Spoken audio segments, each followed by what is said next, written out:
You're listening to the Paranormal UK Radio Network, and this is a special edition of the High Strangeness Factor, talking about the Dyatlov Pass Incident.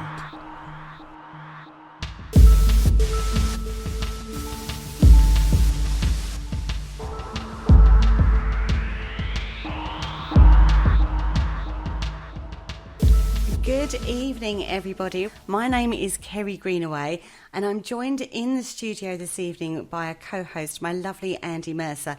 Good evening, Andy. Hello there, how are you doing tonight? I'm doing absolutely fine.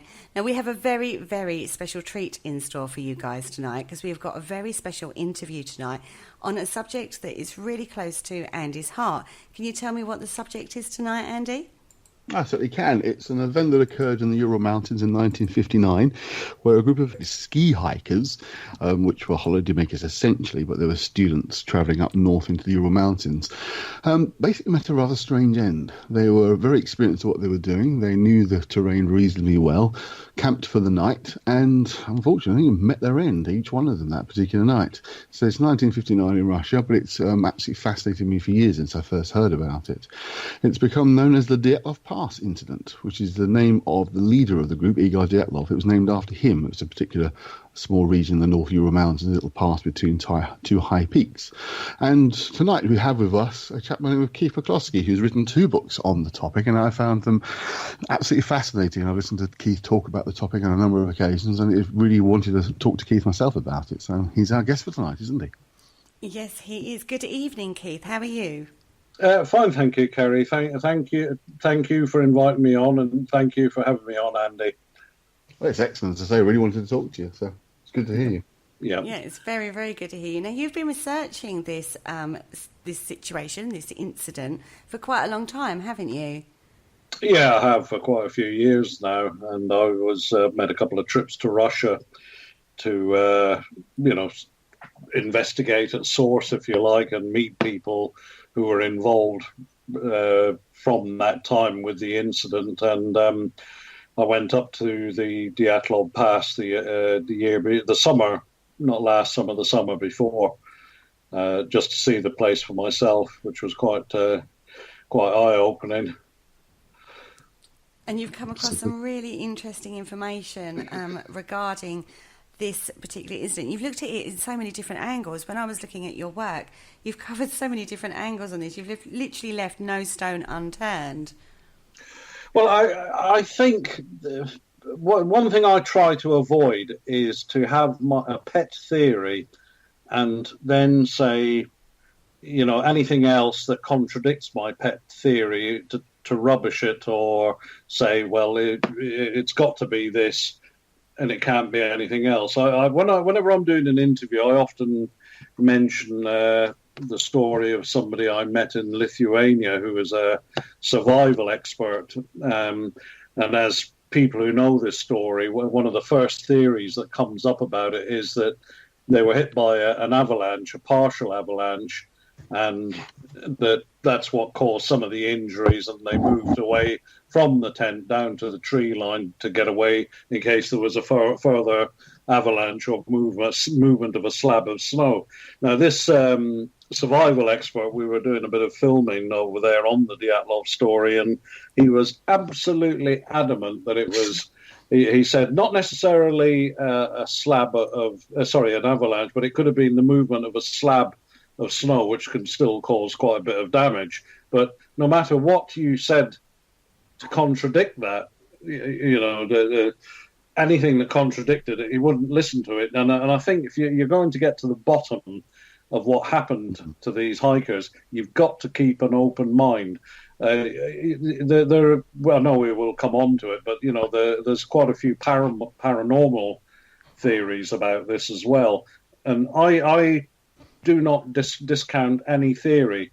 My view is, if you can come to me with evidence, which is why I kept my website open to people to contact me, say, tell me what you think and back it up with a bit of evidence, or show me how you think the sequence of events went. And I think that's the only way you're going to do it. You cannot say, I've looked into this deeply, therefore my answer is the right one. Because, to be honest, there isn't at the moment, there isn't a right answer. Not only that, it could be that everybody looks at one theory alone, and it could be, for all we know, it could be a mixture of theories. Absolutely. Yeah, I agree. I know, obviously, Keith, you've had to do this on many occasions before, but you wouldn't mind just giving us a brief rundown of exactly what happened in terms of what we know about the lead up, if you like, to whatever happened to them that night.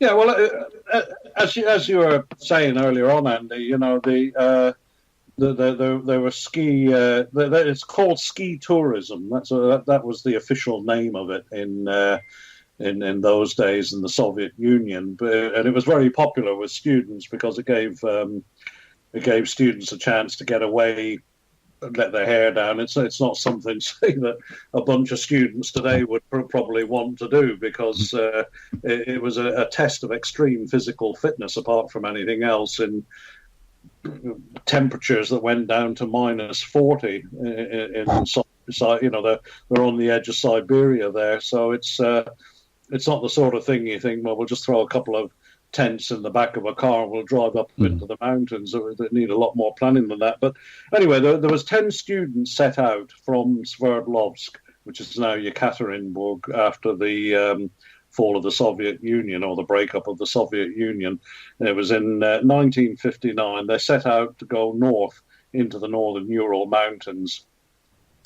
Without going into over great detail, they changed trains at Serov, which is a town on the way up, and they got to the town of Ivdel, which is really the last piece of civilization before you then go into the Ural Mountains. And from there, they went to a woodcutter settlement, which was basically the last time anybody else ever saw them. And then they carried on to an abandoned geologist settlement, which was just basically a bunch of wooden huts. And one of the group there, Yuri Yudin, turned around to return because he was quite ill, and the date then that he turned around to go back was the 28th of January, 1959. So everything up to that point, we know what happened to them because we have an eyewitness from Yuri Yudin. Yes. I know there's diaries, I know there's photographs, but going a bit further down the road, we'll go into, there's theories that they've been doctored, etc., etc. But Yuri Yudin was there up to that last day when he turned around, so he can confirm that everything was what you would call, in inverted commas, normal. But he turned around and went back, and that was the last he ever saw of them. Alive, I should say. They continued, and on they continued to the base of a mountain called Kholat-Syakhl, which in Soviet, that's actually a Mansi. The local tribe in the area is the Mansi, and it means don't go there. Sorry, not don't go there. It means dead mountain. Sorry, their actual destination was another mountain called Otorten, which was don't go there in the local Mansi language. But you're going to love these names. Yeah, I know. But the funny thing about it, though, is that the Soviets call them by their heights. Yeah. So that dead mountain, Kholat-Syakhl, and I'm not even sure I'm pronouncing it right because I don't speak Mansi. It means dead mountain. What it means is it's not a sinister warning. What it means is nothing grows on there, and it's no good for herding reindeer because there's no food for them. Don't go there at Mount Otorten. It's not another sinister warning. It's a difficult place to get to in winter. All the Mansi names mean something in relation to giving you guidance to the members of the tribe about the various geographical locations. A lot of people read something into it. It's like the Mountain of the Dead, which where they've all died, etc., etc. But I can say that in Russia now, on my last trip there, many Russians who are well into the Dyatlov story, it's now being called the Mountain of the Nine, apparently. It's quite current usage in Russia now. as an allusion to the dead, the 9 dead skiers. So anyway, so on the night of the 1st and the night of the 1st and 2nd of February, they seemed to deviate from their route. They actually went up the mountain instead of more or less going around it, which when I was there, it seemed a far more logical route to follow, to just stick to the tree line, because it's fairly flat and level. There's reindeer paths, there's paths that the Mansi use, and it tends to follow the river that's there, the Outspear. So if you stick to that, it's a pretty easy run. But what they were doing, they were basically testing themselves, and it could be that Igor Dyatlov wanted to add an extra layer of difficulty, if you like, to the whole thing by taking them up the mountain and camping out on the mountainside itself that night.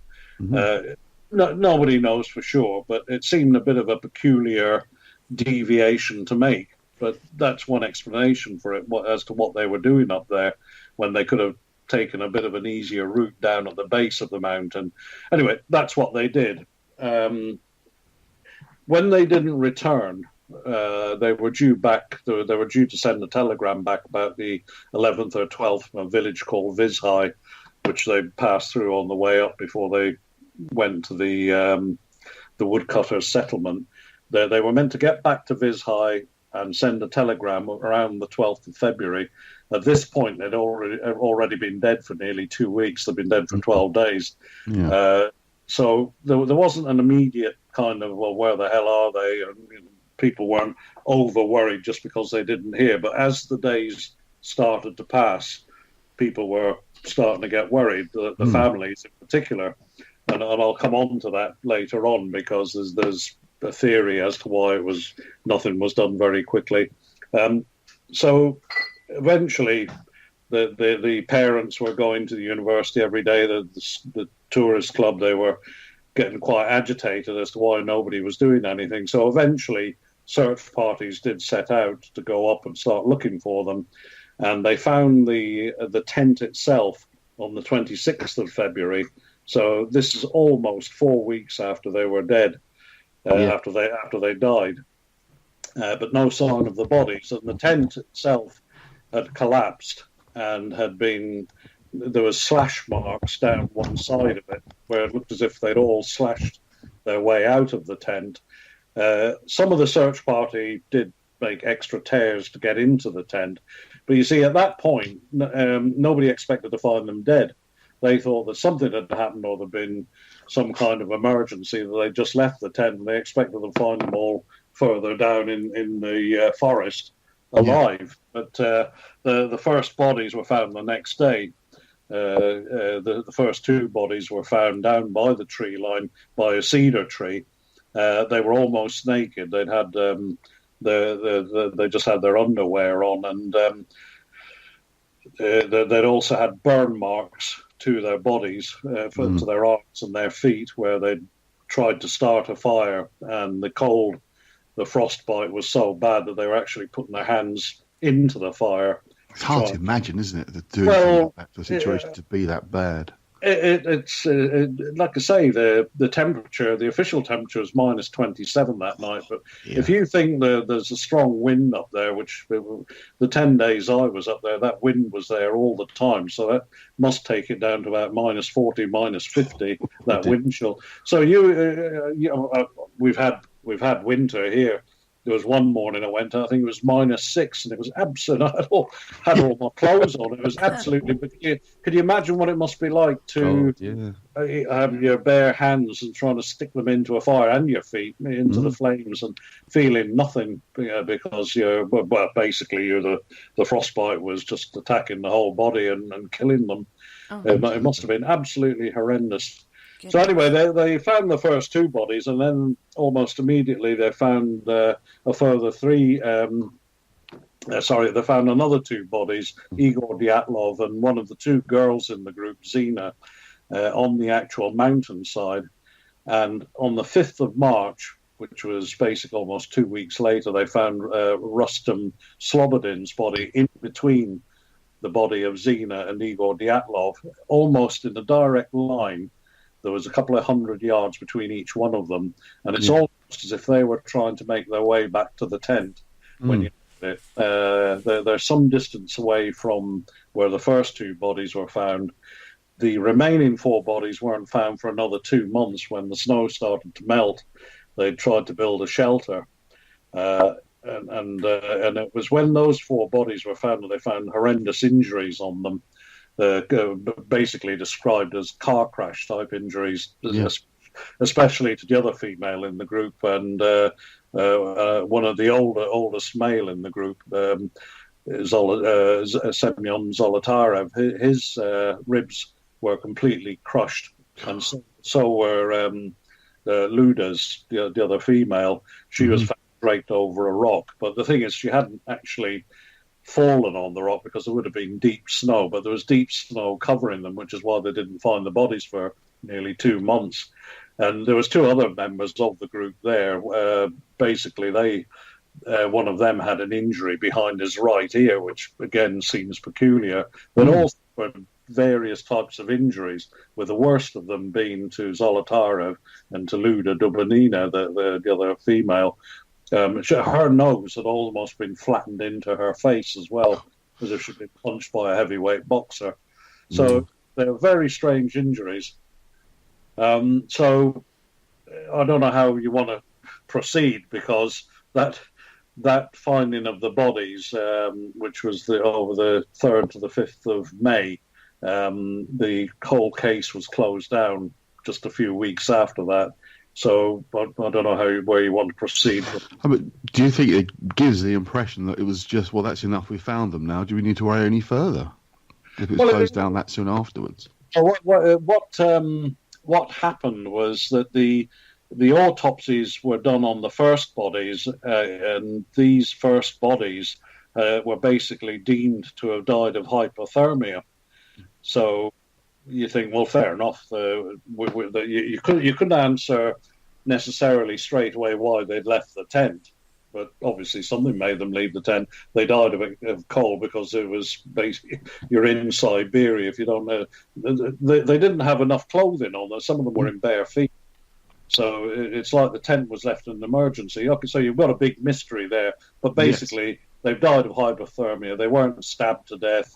Nobody killed them. One of them, of the 2 bodies found by the tree, did have signs of foam around his mouth, grey foam, as if which apparently can be caused by somebody pressing on your chest.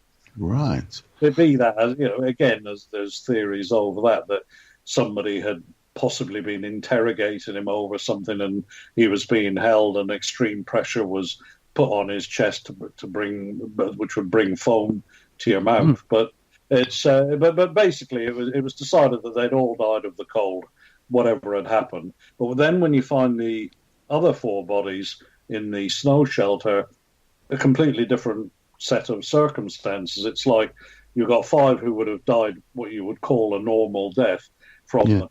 But then you've got these other 4 who, not all, 2 of them with extremely serious injuries, as if they'd been hit by a car, but no external marks on them. So then you think, well, how the hell have half of them died that way, and this other half have died this way? It just doesn't make any sense.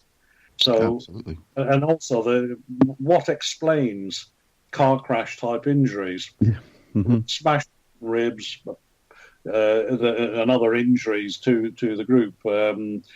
There was skull fractures and this sort of thing. People have tried to explain it by saying, well, where the snow shelter in was a ravine.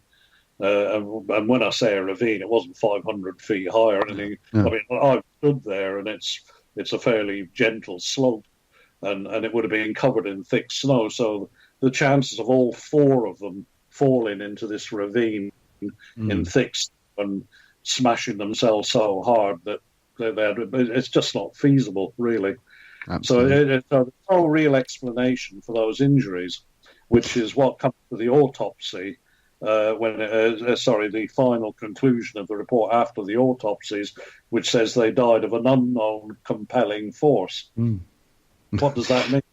Absolutely. I mean, obviously, just to clear up very quickly for everybody listening, there were no signs of any vehicles nearby, so they hadn't literally been hit by a vehicle, so that can be definitely ruled out straight away. It was in the middle of nowhere, so there's no sense of it actually being hit by something. So you are left with the question, well, is it some kind of drop from a height or literally thrown? It is just absolute mystery, as you say. So what on earth could leave those kinds of injuries? As I say, if it was falling into the ravine, which I mean, I've seen the photographs, you're talking 20, 30 feet. How comes they all fell at the same time? And I know one particular girl's injuries are particularly graphic. We can talk about them. I mean, she had the base of her mouth removed and tongue removed. And yeah, I was just going to come to that. Sorry, sure. Buddha.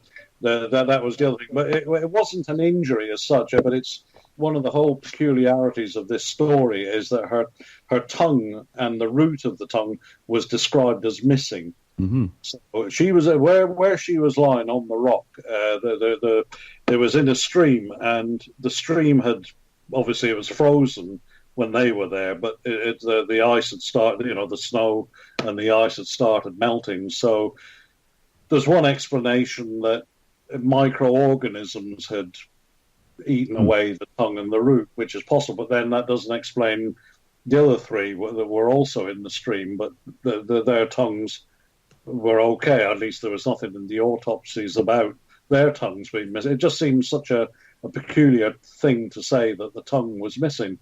And I was in touch with a pathologist who deals in cold weather deaths in Canada.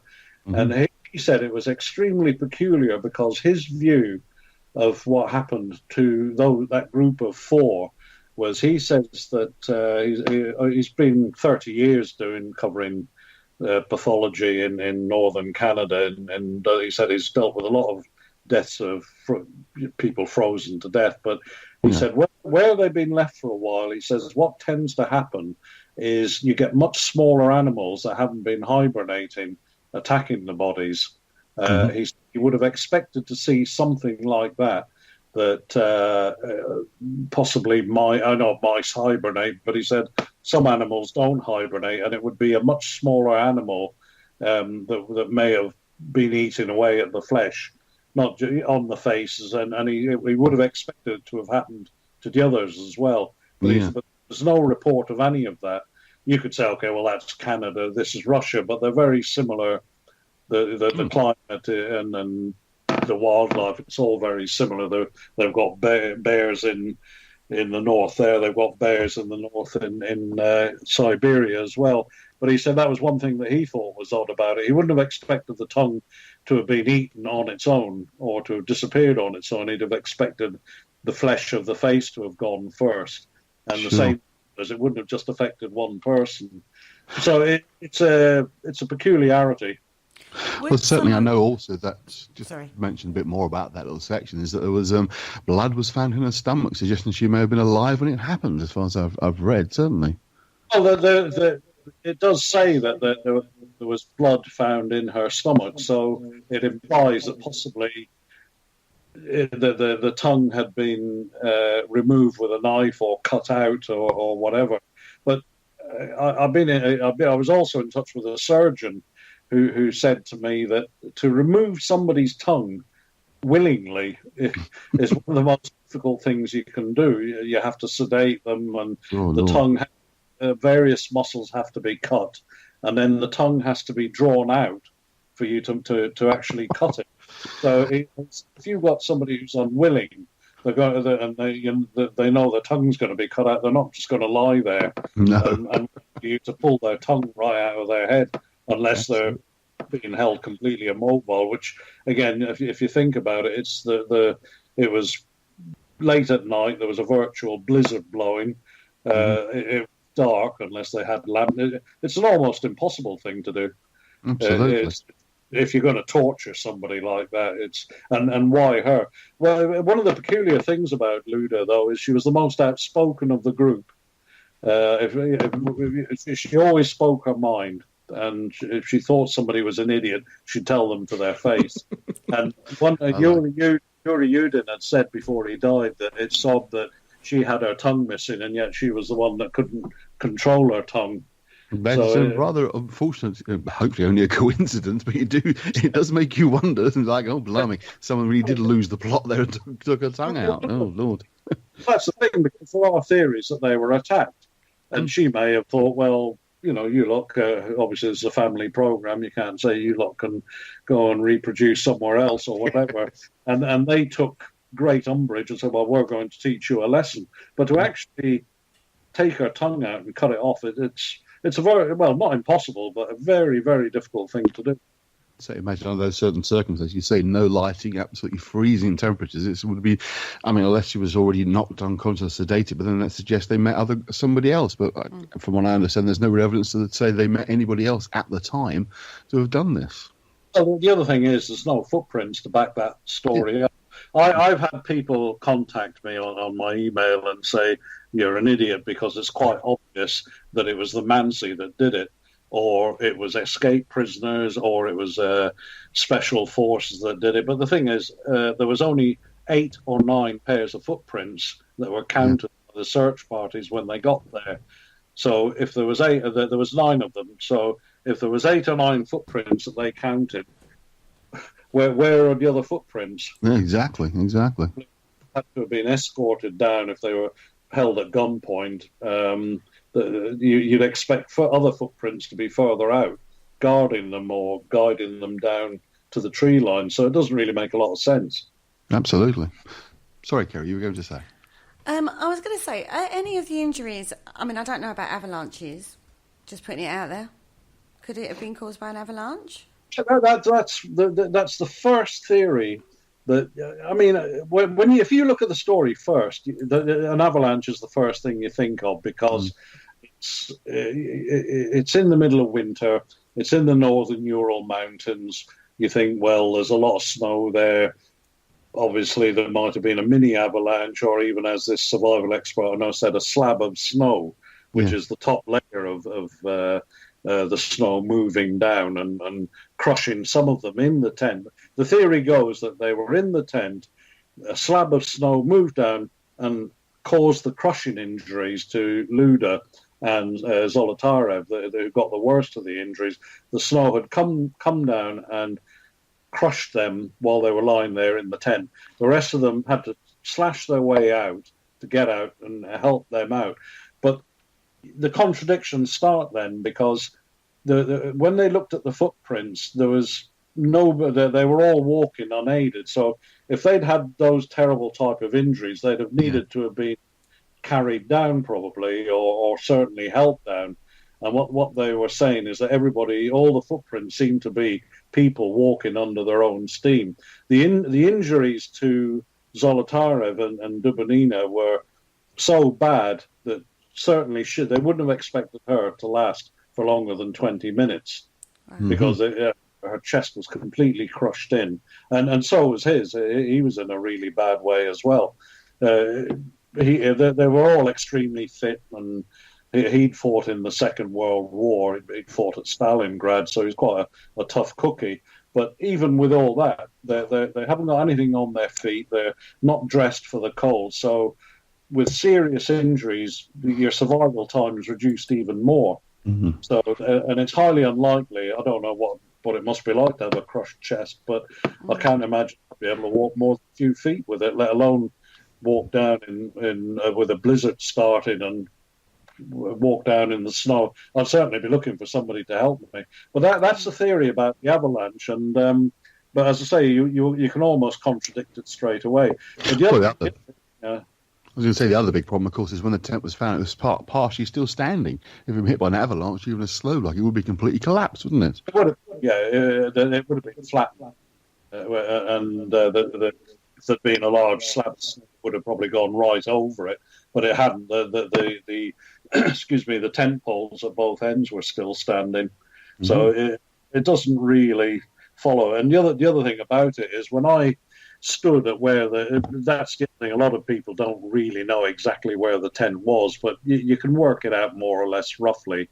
But if you look at it up on the ridge from where the tent was, approximately, you just think there's no way that snow would have built in that distance. It's hardly anything. You can see it on my website. I stood where the tent roughly was, and I took a photo to the left, a photo straight above where the tent was, and a photo to the right. and there's hardly any slope there. There wouldn't have been enough room for an avalanche to build up. And the other thing is, one of the search parties, the leaders of one of the search parties, had said that his experience in the northern Urals was that it was very rare to have avalanches because they're fairly gentle mountains and they're not steep. And the other thing is, where that ridge is, the wind, there's a constant wind blowing across it, which tends to lift all the snow near the top. It creates a kind of a swirling effect after it goes over the top of the ridge, and it lifts the snow that's there, so it's not very deep either. Now, I want to take Keith back to the actual point of the tent, because there's a lot of things surrounding the tent that don't add up, isn't there, Keith? That's right, yeah. It's one of the things when the searchers found the tent, there was a flashlight on top of it. The tent had been covered with a sort of fairly thin layer of snow, but the flashlight wasn't. It just had a very light sprinkling. It's almost as if the flashlight had been laid on top of the. It was a Chinese-made one, but it looked as if somebody had just put it on top of the tent, and it was remarked on that it was strange that that wasn't covered with snow like everything else was. So then you come into another area that the scene had been set by other people. The death, as I say, you go into another area of theories that they died somewhere else, and that the scene at the tent. What that theory is saying is that they didn't die there. Sorry, not at the tent. They didn't die there anyway. But what they're saying is the whole scene of action, if you like, took place somewhere else, but the tent's been plonked there and made to look as if that's where it all happened, and that they ran away from it. But again, it's just another theory. But the actual tent itself, one of the oddities I found, which people are looking at the moment, is the fact that the slashes to the tent appear to have been made from the inside.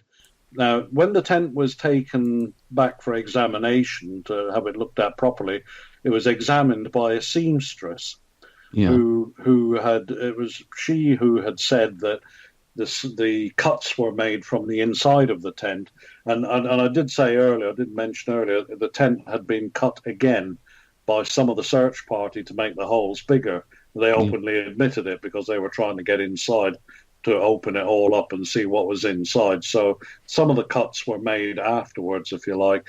But her view of the cuts that were made for supposedly the group to get out in a panic or in a hurry were made from the inside. So she deduced that they'd all been cut from the inside. But having said that, you think, well, it's a seamstress. She knows about cutting fabric, etc., etc. But really what it called for is a forensic specialist to look at it, at the cuts. I doubt if she had, I don't know what the forensic facilities they had available in the Soviet Union in 1959, but I can't imagine it was CSI New Orleans or anything like that. But it's one of the things that were that I believe that the Yuri at the Dyatlov Foundation, I did mention it as I'd been contacted by somebody about it, and they were going to look at doing some tests on fabric from tents from that time to see if it could be cut and deduced, given to a forensic expert, to see if they could tell which side it had been cut from. I think that might be quite interesting.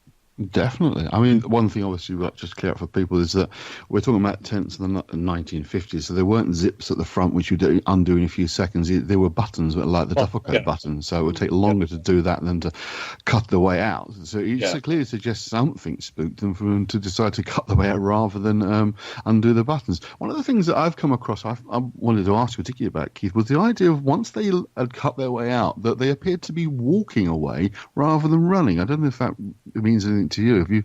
Well, yeah. To me, that's the crux of the whole thing. If you're going to cut yourself out of a tent, why would you walk? Because it implies you're destroying your only place of safety to get out, and then you start walking away. It doesn't make any sense. If there was something that they were getting away from inside the tent, once you're outside, you think you're away from there's been talk of some kind of poisoning inside the tent from the stove, which isn't correct anyway, because they found it in the stowed position. It had been used, well, it hadn't been used, but it hadn't been. They're saying fumes from the stove. But even if you were doing that, once you're outside, well, you'd presumably try and clear the fumes out and get back, because, like I say, it's your only place of safety. It's the only cover you've got. But to destroy it and then get outside and then walk away just doesn't make any sense. And the other thing is, if there was let's for argument's sake say a group of individuals outside the tent that said, we're going to kill you all or whatever, or fired a shot over the tent, and they were quite frightened of what was happening and they slashed their way out, you probably might have felt, well, let's make a run for it or whatever. So you wouldn't just walk casually away from it, which is what the footprints seem to say. And the thing is, if there had been other people outside it, they didn't follow them down because they were in their bed. The footprints only were of the group, not of anybody else. This is the trouble. Every time you go down a particular path, something contradicts it. Mm-hmm. One of the just a thinking, which I wanted to come on to a second as well, as we were talking briefly off air before, the idea that struck me was the idea of some kind of strange light anomaly that was outside the tent that was quite bright, that unnerved them to the point they thought there were going to be something to land on them or something was heading in their direction, cut their way out quickly to escape it, and to discover that actually it was something in the sky further away. But then, for some reason, felt they wanted to get away from it still. Not necessarily run mad, but just wanted to get away from whatever that was. Because I know, as we were talking briefly before we started, there was a particular instance that you discovered in the early 2000s about strange light anomalies. I wonder if perhaps would that make any sense to you, that they thought they'd seen something that was unnerving them, cut their way out because they were panicking, only to discover it wasn't as close by or wasn't what they thought, and then still decided to get away from it. Admittedly, of course, they didn't run, so it still has that problem, but does that kind of make any sense? Well, it does. It does to me. I think I've mentioned in an interview once before, I went camping several years ago down in Devon, and we were on a campsite which it was all fairly quiet, and a bunch of yobs came in a car. They're all looted out of their heads, and the car headlights were on, and I actually thought they were going to run me over in my tent. I actually rushed out of the tent because I had the flaps were undone. But the car was, God, it must have been about 200 feet away. They were well away from me, but the headlights lit up the whole inside of the tent, and I thought, well, I actually thought they were going to run me over, but not, I mean, they were just steaming drunk, but they were driving around in the car, and the police were called eventually. But I literally thought the car was only a few feet away from the tent, and that I was going to be a dead man. But like I said, I jumped out, and if you like, the danger was a couple of 100 feet away from me. They were nowhere near me, and the car turned away. But the effect it had on me in the tent, though, I'll always remember it to this day. It was really frightening. But on the subject of the lights are a big part of this story, because from everything that's been said about this story, there was something going on in the night sky, because several witnesses had seen it. It was seen by people in Ivdel, which was 80 miles away, but there seems to be some kind of light phenomenon going on. I don't know, there's various theories about it. Military tests, rockets, there's talk of ball lightning. There is a theory on the ball lightning that coming down, and that's what caused them to go out of the tent. And the lightning was what was seen by people, but all the witnesses were a good 30 to 40 miles away. Mm-hmm. The work has been done on the negatives, which I'll put into my book, by somebody at the Dyatlov Foundation, which shows certain things in the negatives taken at night. Some of them are inexplicable. Some people say it's just damage to the negatives, but some of the things are repeated. They can't tell whose cameras the negatives are from. One of them has got Zolotarev, so we know that Zolotarev had a camera, because he was found with a camera around his neck when he had all the crushed in ribs. Yeah. So part of the belief is that he was outside the tent taking photographs of whatever was happening in the night sky. They could have been military flares as part of a military exercise. But again, nobody knows. That's part of the problem with that. Just because something's happening in the night sky doesn't imply that that's what happened to them on the ground. But it's quite a coincidence that there's something happening, that they've possibly taken pictures of some of it. It's been seen by other witnesses. There was another group of ski tourists from the university on the Chistop Massif, which is an area of mountain which is about 30 to 40 miles away from the Dyatlov Pass, and they saw it as well. So it's not denied that there was something going on in the night sky because too many people have seen it, basically. Yeah, I mean, I've looked at those photographs you were referring to, the new ones that have been developed. Some of them, as you say, you really can't tell anything. But certainly one or two that looks like there is an object, isn't there, in the sky and somewhat in the distance that you've magnified it. It looks like it's something. What exactly is a complete mystery, but it certainly does appear they were photographing something. I mean, of course, you've got the classic last photograph on the reel that we've always known about, this strange sort of what could be described as being a flare in the distance or something close up that's completely out of focus. But it certainly suggests that, as you say, there was something in the sky that night. And so referring back to the incident you described, I think it was the early 2000s with two people. One worked at the borite mine, I think it was, and the other was a sort of a ranger, if you like, in the woods, not a million miles away from the area. That they had strange experiences of anomalous lights that actually scared them. Do you mind telling us that story briefly? Well, Yuri Yakimov, who was the foreman in the mine, he was working on his own one night in a mine pit, and he said there was a light drizzle and everything was very quiet, and he suddenly became aware of something was going on around him, and he wondered if it was because they have a lot of trouble up there with theft of machinery and equipment and all the rest of it, and he wondered if it was somebody up to no good with that was going to try and steal some equipment. Anyway, he said a set of light. He said there was a kind of a breeze, and he said that he shouted out something like "Who's there?" or whatever, and a set of lights came on, which were pointed at him, and he said it was a really strange feeling because there was no sound at all, but the lights were so powerful that. He said that the strength of the beams, the shadows they were casting, like if it hit a tree, the shadow of the tree would be razor sharp. The beam was that strong. He said you almost couldn't look at them because they were so bright.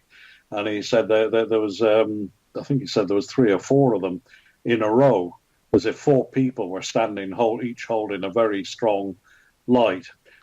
So he continued looking at them, but then he said what happened was the light started coming towards him and they started splitting up.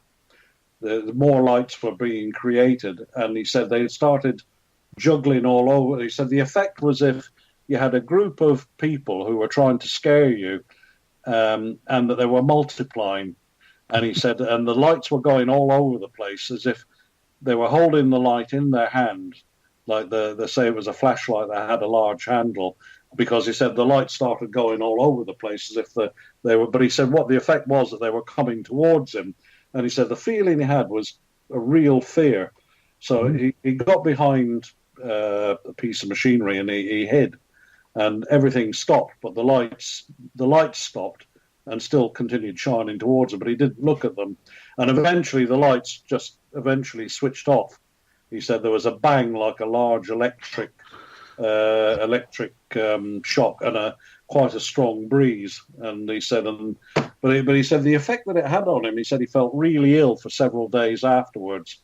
He said it was a kind of a queasy feeling. But he said that he went then to the works canteen. He felt he had to report it, but when he started telling people looked at him and said, "You're nuts. Well, you would, I suppose, wouldn't Oh, you? yes. A bloke comes along and starts saying some lights have attacked me and all the rest of it. And he said that he didn't really want to pursue it because his feeling was nobody's going to believe me anyway. But he felt that he should report it in a way because he thought, well, no matter how strange the thing was that happened, he thought, well, if it is somebody playing silly games and a load of equipment goes missing, he'll get the blame. That was the one thing that was on his mind. But he said he felt so ill that he almost was going to take time off work. He felt so queasy and strange and tired. It lasted for about a week to 10 days. But anyway, about a short while after that, he read in the local newspaper a forest ranger working in the same area. He's given me the coordinates of both where both incidents took place, and they're not far from the Dyatlov Pass. I mean, they're not exactly next door, but they're in the area. Yeah. And this forest ranger was an old seasoned salt, if you like, who'd spent all his life working in the forests on his own. And more to the point, he had a rifle with him because his responsibility was to look after his area of the forest and tend to the wildlife and just make sure everything was all right. So you've got a man who lives out in the forest who's used to being on his own and dealing with bears and wolves and everything else in all weathers. So not a bloke that's going to be easily frightened. And the same thing happened to him because he tracked this forest ranger down. He read something in the paper about it, and he tracked him down and spoke to him, and he gave a full account. And it was exactly the same thing that happened to him. He was sitting one night after he'd done his work in his area of the forest, and a set of lights lit up, and again, the same thing. He looked at them, and the lights started coming towards him, and he hid behind a log. And his feeling was one of terrible fear as well. And don't forget, he had, as I say, quite a powerful rifle with him as well, but he said he didn't even want to use it. He was just afraid of whatever it was that was there because he felt that whatever it wasn't human or, if you like, of this earth. He said his only thought was to try and get away somehow, but he didn't want to show himself again. And the same after a couple of hours, the lights had stopped while he was hiding, but he could see them because they were going over the log where he was. And eventually the lights closed down again with a massive electric kind of bang and again a breeze. So exactly the same thing had happened to him. Now, you could say, well, he's round the bend as well and all the rest of it, but I keep a very open mind on this type of thing because it's two different individuals working in. It's not like two forest workers or two people from the same work gang or two forestry workers, two totally different individuals that didn't know each other, where exactly the same thing has happened to them. So, yeah, I mean, we were Richard in our chat room. This the station owner rather, should say, was saying that there are incidents of strange light anomalies sort of recorded around the world. But what I find the most fascinating, I think you probably do too, is the fact how they were affected by them. These are two guys who wouldn't normally have been spooked by anything like this, but yet they were both, as I say, to the point that one guy has a rifle but doesn't fancy even using that. So he obviously felt a real sense of danger from those lights, which I find makes them most mysterious. And more to the point. I don't know what it'd be like to actually have to live and work in a forest nearly all your life, but you become a part of it, I suppose. But there's plenty of bears up there. There's packs of wolves.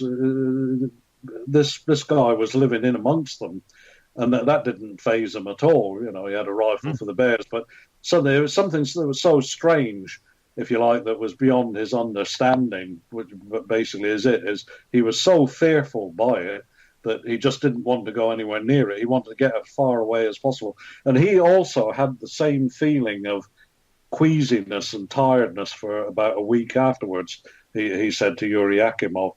I met Yuri Akimov when I was over there. I met him a couple of times now and interviewed him, and you can see a picture of him on my website. Yes. Oh, yes, of course, yes. But I find him quite plausible.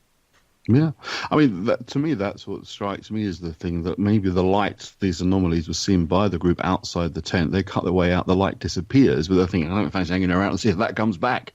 And one of the things that I've always found interesting is, of course, they had a cache of supplies in the woods not too far away. And when I've looked at the map, this is again my own thinking, I don't know what you think of this, Keith, but it looks almost as if they took the wrong turning. They came out of the tent, went one direction thinking they were heading towards their food cache, only to realise they'd gone the wrong way. And they kind of kept going down to the edge of the trees, partly because it gave them some cover, partly maybe getting away from those lights, but in the hope that they'd gone to the right place to where their cache was, only to realise they were in the wrong place, which is why someone started to head back towards the tent.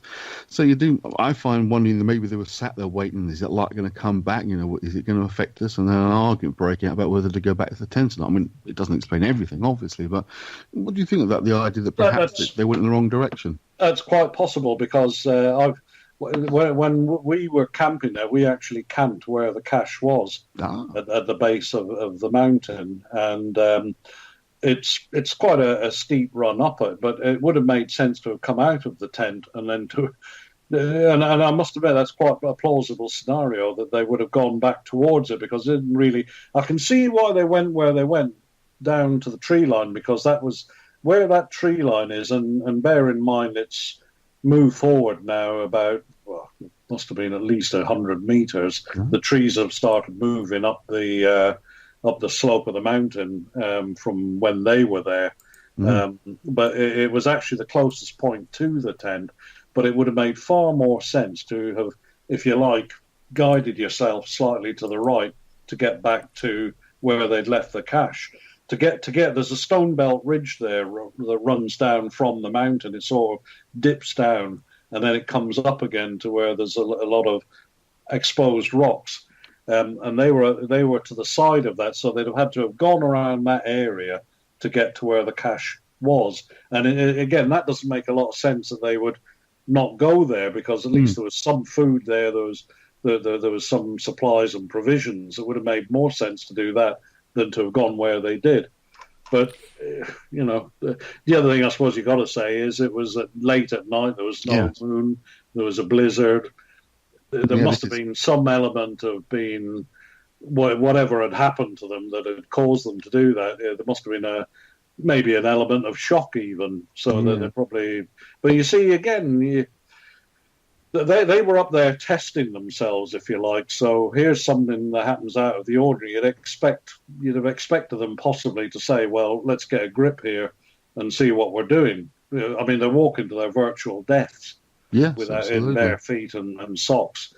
Zolotarev, as I say, had won medals for close combat fighting, and he'd fought in Stalingrad, so I can't imagine he'd have been easily fazed by something, but it must have been something that was so shocking that it made them behave like they did. Yeah, exactly. And as I say, just my thinking about they came out, as you say, in a blizzard, they're in the dark, they've been disorientated at least by something that's caused them to want to leave. They started going one direction, and by the time they reached the tree line, I thought, oh crap, we've gone the wrong way. We were going for that side, but we've missed it. It's possible. It's certainly possible. I can see that the tree line is a place of safety. Part of my theory on the Soviet military thing is if there was an exercise going on and 2 aircraft had supposedly flown over that night, 2 bombers, if there'd been a couple of explosions, Zolotarev, who has got military experience and has fought in a war, has maybe said, we've ended up in the middle of an exercise, let's get the hell out of here. Or at least get to the trees, where if there's going to be blasts and shrapnel, we're better protected down there. And it could be that the blasts were happening a bit further away, but it made sense to think, well, we're in the middle of an exercise to try and at least get to a place of safety, even if we're leaving ourselves exposed. So it's possible. So the tree line would have actually have given them a bit of, protection from the exposure as well, wouldn't it? Well, it would, yeah. It would have given them protection for the wind up there. Is by. Well, I was there in August, and every time we went up onto the mountain, it's a constant. I'm not saying it blows you over, but it seems to come over the top of the mountain, and it comes over the ridge, and it's just constantly against. It's like you're standing there, and there's somebody standing beside you, and they're leaning on you, pushing you over. I remember I injured my knee quite badly up there, and I went up onto where they had the memorial rock is, where they got the Dyatlov Memorial, and it was so bad. I was standing there, and I hobbled around to the other side of it just to get away from the wind, So that wind, it really is constant. So if you think that's in August, and it was chilly enough in August, you can imagine what it'd be like at minus 27 and minus 40. So it would literally cut through you. Absolutely. Well, there's another aspect of this that I was quite interested in, but they lit a fire, didn't they? Mm. Yeah, they attempted to light. Well, they did light it because the burn marks on the bodies show that there must have been some flames from it. But it was I'm not saying a half-hearted attempt, but it wasn't enough to keep them alive by any stretch of the imagination. And even if they got a massive roaring fire going, it has to be said that how long would that have kept them going? Because they'd have had to constantly be going away from it to get more wood. So how it was. Did they light it? How was like a fire starter or something like that found on any of the bodies afterwards? Well, it's peculiar because they're saying that some of them had matches, and the man who was Lev Ivanov's boss, who I've got the 2 interviews with him in my book, he said that there was matches lying around by the fire, although there's nothing reported about the matches in the actual. So the initial investigation that was carried out, but it's believed that they had some matches to start the fire, but other people dispute it. But I don't see how they could have done it without matches. Absolutely. I can imagine it'd be quite a struggle with matches when it's that kind of cold and the wind's blowing. Yeah, I was just thinking that. It's bad enough in just like a breeze, isn't it, to light a match, let alone in those kind of winds. Yeah. Well, there would have been protection where they were, because they were the cedar tree, although it's now within the forest, if you like, because it's the forest is they were on the edge of the tree line there, but there is a bit of protection from the wind because the wind isn't quite as harsh down there. But it still would have come down the mountain. There would have still been wind. It was a strong wind blowing that night, so there still would have been some effect of the wind, and it would have been pitch black as well. So I just don't see how I couldn't see how they could do anything considering it was so dark. The whole thing is just peculiar. Where they built the snow shelter, you think, well, they must have been feeling their way around even to do that. Because it all would have been in the dark, of course. Yeah, it would have been, yeah. Yeah. I've got a note here about the fact they were climbing. One or two of the trees had damage up to 16 feet high, as if they were either pulling branches off or were climbing up the trees to see if they could see further. Because I know, obviously, you have a campfire burning. You've got a light in the immediate area, but it actually blinds you to anything further away. So I can envisage perhaps tree climbing to see if they could see anything going on nearer the tent, perhaps, or moving branches. Yeah, well, I've stood by that tree and I've got pictures of it on the website. There's some dispute as to whether it is the cedar tree, but it's pretty dead. You can see, I'm not saying it's the branches they broke, but you can see a number of the branches. I think a lot of souvenir hunters have been there, helped themselves to it. But again, why would you climb 16 or 20 feet up a tree when there's other trees about further down? Absolutely. You can just snap them all. I presume maybe they didn't want to walk too far, but it implies that they were going up the tree to try and see what was happening at the tent. Because what happens when I was walking down from where the tent was located, it kind of disappears from view. It was held up. I mean, the tent wasn't up, but there's flags there, they're not quite the height of the poles. But as you're going down the slope towards the tree line, and you look back, you can see it disappearing. It's almost like it's on a ledge, and it starts to disappear from view.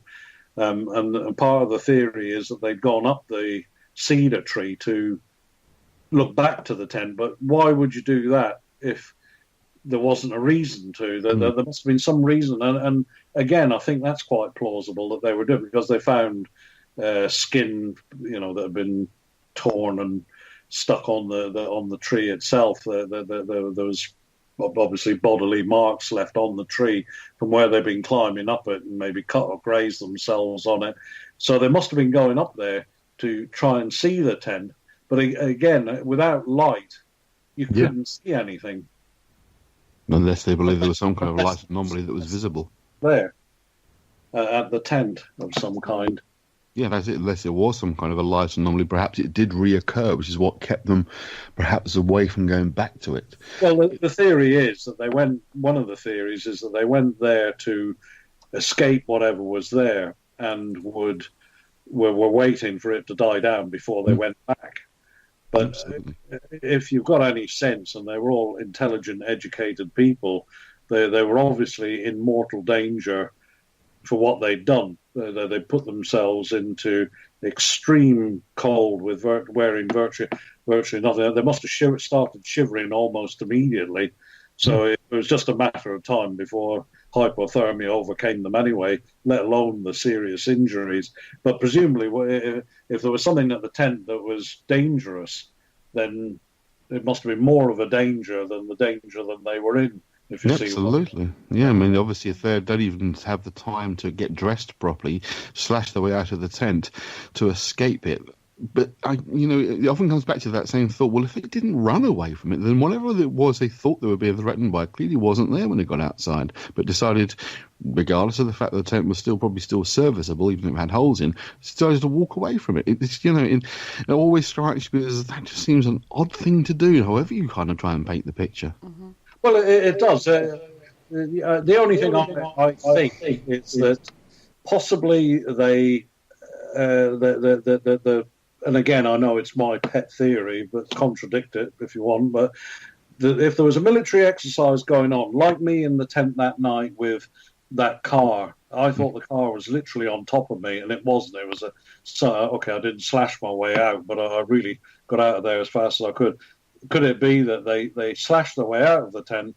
The explosions they heard were maybe a third of a mile away, but the mere fact there was explosions and lights coming down, Zolotarev may have said, there's a military exercise going on over there. There's a danger. It's coming this way. You wouldn't necessarily run, but you'd start walking quickly. Sure. It's a possibility if it's far enough away. But you realise if it gets any closer, you're in great danger. But he said it could be. He said, let's get down to the tree line, wait till this passes, and we'll come back. That would make sense, because you wouldn't necessarily run at that point. You would just walk fast. I think it's just a guess, really. Well, certainly someone that's had much experience you have in studying this, then I think your guesses are pretty valid, certainly. Well, but it can contradict it. The thing with the military theory is there's another theory that was put forward by a Russian journalist, and he was the first person who really started pulling this case apart. And his view was that they died somewhere else, and the military were responsible. They set the scene, if you like, of the tent where it was, and just put the bodies where they were. That they'd all died from an explosion or whatever. The bodies had been moved from where it had happened, because where it happened there was damage to trees, and you could work out pretty quick what may have happened if you see trees uprooted or smashed branches, dead birds, and all the rest of it, and that they had been placed there. There was a pilot the day before the tent was found by the searchers. There was a pilot who had flown over near the tent and had seen the tent on the side of the mountain, and he said he saw two bodies beside it. Gennady Petrushev, his name was. I met his widow when I was over on my last visit, and she said that she felt it was always very strange, because he died in an air crash 4 years later, 3 or 4 years later. So what do you think of the idea then that he was all set up in terms of what he claimed to have seen from his plane flying over? Well, he radioed back, which is what you would do. He radioed back the fact that he'd seen the tent. And if you look in my book, there's an interview with the man who is Lev Ivanov's boss.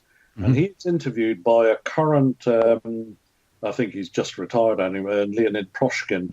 He's, if you like, an up-to-date investigator. He was doing the same sort of job. But so if you like, you got a modern detective interviewing an older detective, to put it in a rough way.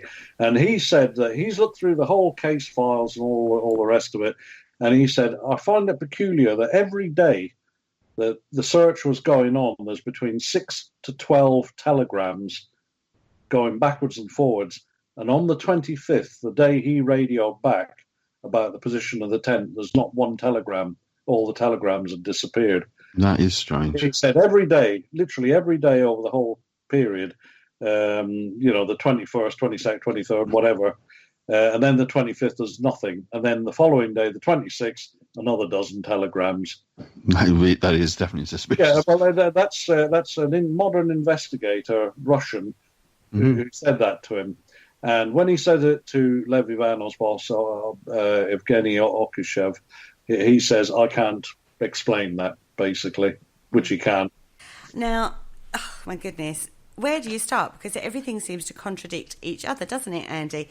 We Absolutely. seem to be going round in circles with this. You've got almost like a frantic leaving the tent to calmly seeming to walk down to the tree lines. And there are contradictions on every single step of this this incident. It's absolutely fascinating.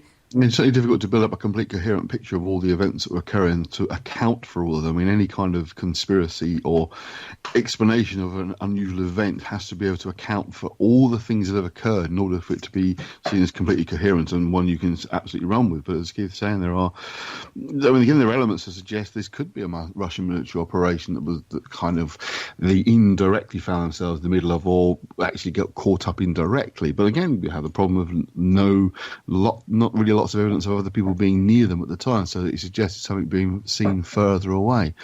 So I guess, Keith, if we were to sort of drag you into a court of law and demand you give us your explanation, you would head towards the idea of a Russian military operation that they were either indirectly caught up in or directly, as in they're actually in the centre of it. Well, it's the only reason I tend towards that, of course. Like a survival expert has knowledge of avalanches. I've studied the Soviet military for many, many years, particularly Soviet military aviation. The military activities of the northern Urals, that area, is all about military aviation and missiles. So it's not a recognized training area necessarily, but that's not to say it wasn't. But it seems to tend towards that, but I'll contradict my own theory in that I know enough about, say, missiles and bombers and aircraft to try and piece together some kind of scenario that happened to them, but I can't make it fit. That's the problem.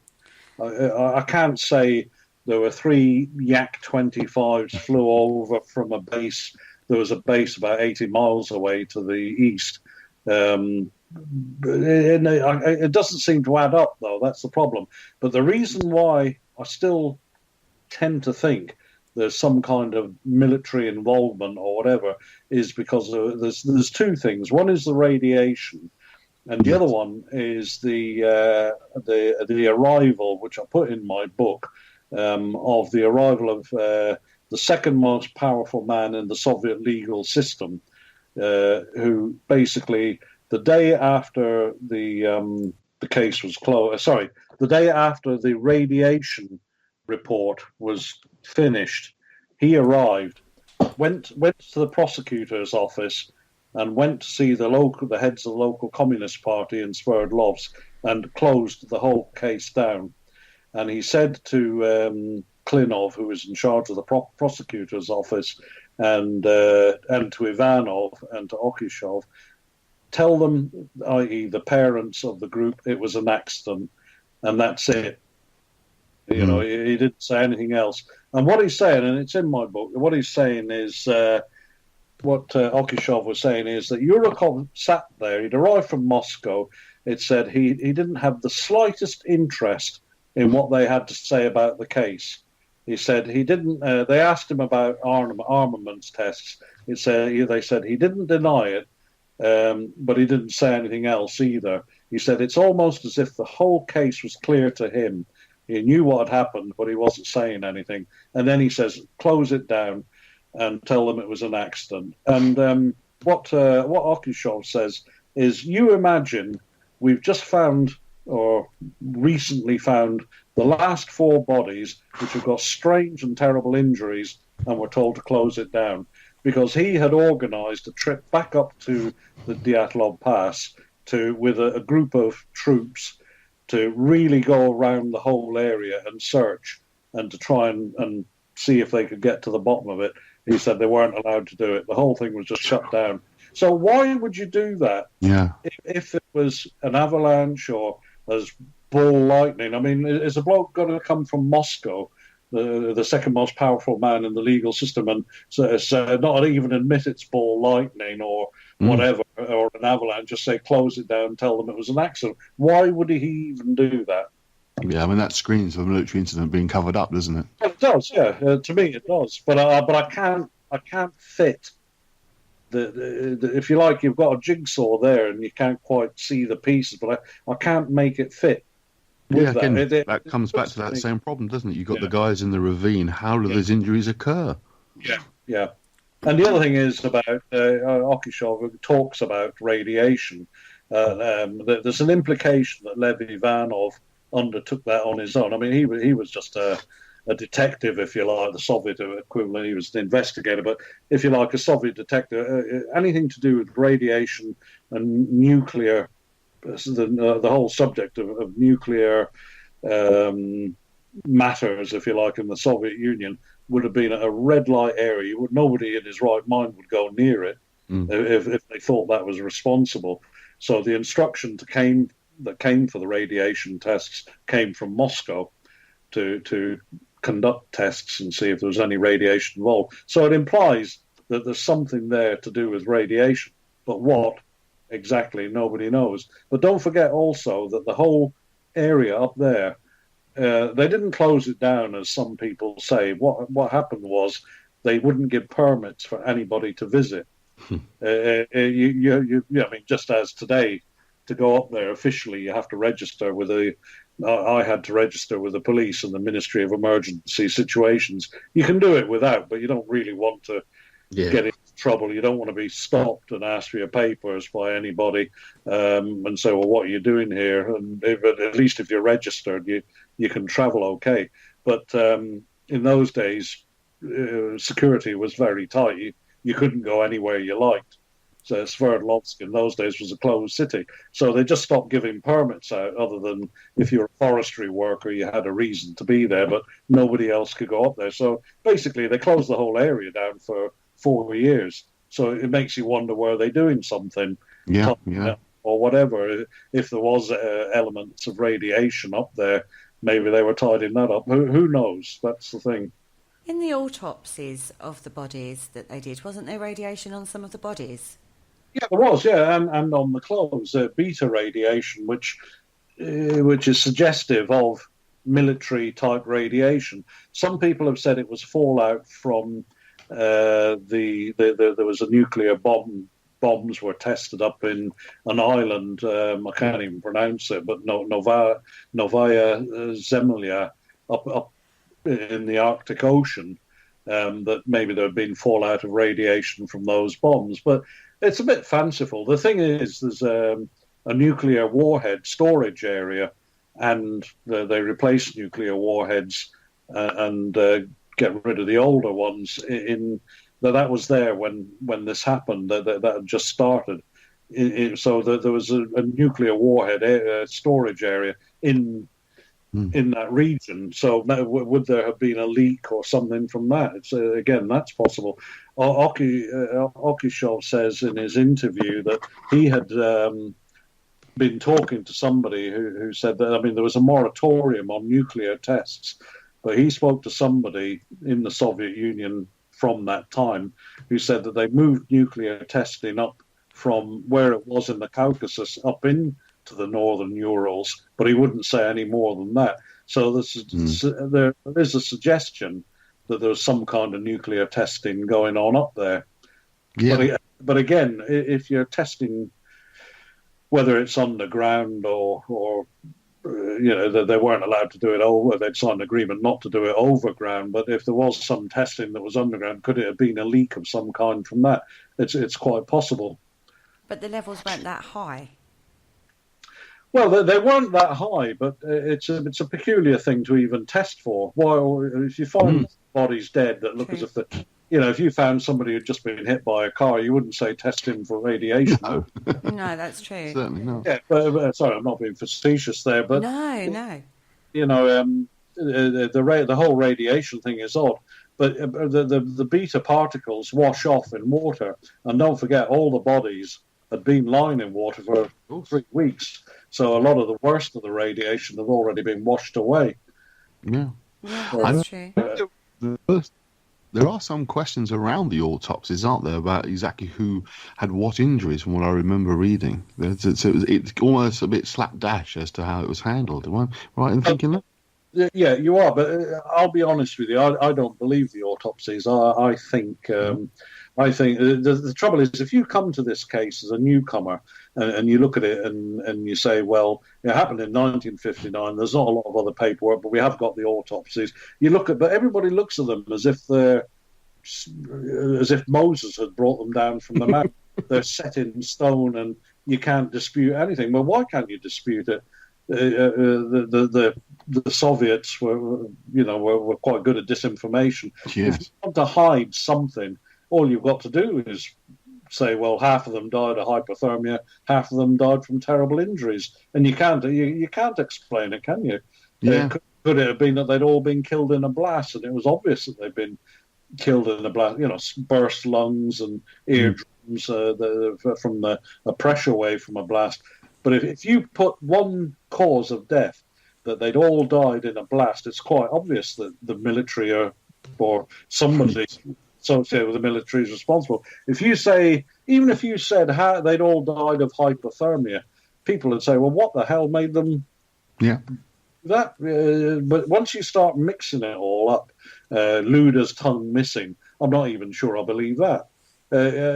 You've got to question everything, really. But the trouble is, when you question everything, then you've got nothing solid to base your theories on. But I think that's the way it's meant to be. I think that's the way again, we've got the photographs, of course, of the bodies, but we don't necessarily know that they've not been doctored either. The actual physical bodies, not necessarily the photographs of the bodies themselves, not been changed around between being found and then being photographed. No, I mean, all we know about the bodies is that they're dead. They died definitely in very strange circumstances. And then the next thing you go along to is the report of how they were all found and the autopsies. Those are the only...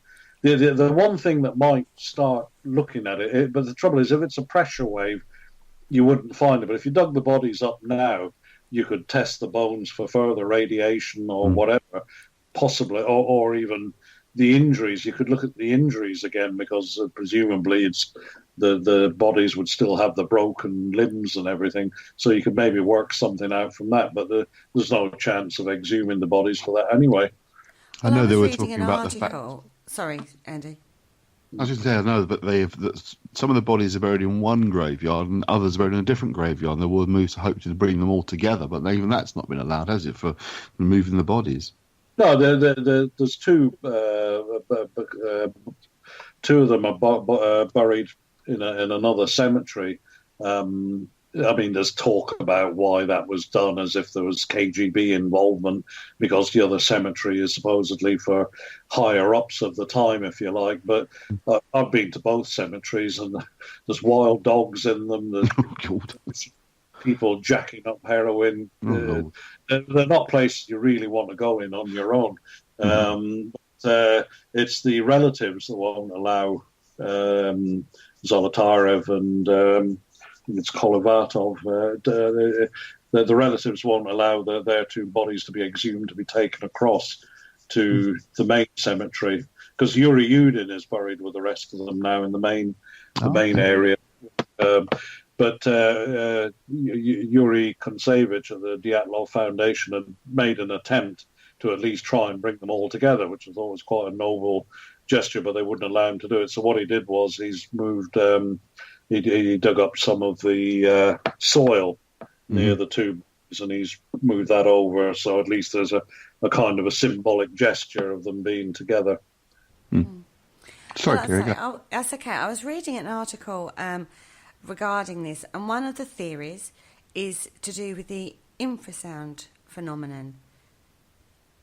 Yeah, that's been put forward in one book, but the thing is that there's two elements of that infrasound.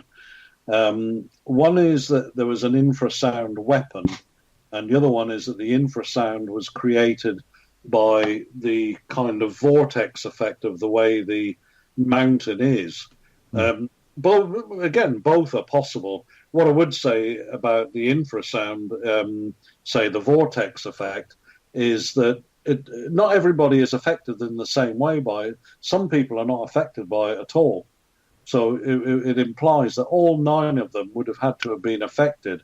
And the thing is, if they're really disorientated, they wouldn't be walking in a straight line down to the tree line. They'd be wandering all over the place if it was having that kind of effect on their mental faculties. Well, by the walk down to the tree line almost implies a kind of an organised trip down there. And the other thing is, with infrasound, it doesn't create mechanical damage. The kind of injuries that they sustained, the broken ribs. Infrasound only affects soft tissue. It doesn't affect bones at all. It's also a topic that often talked about in the world of the paranormal.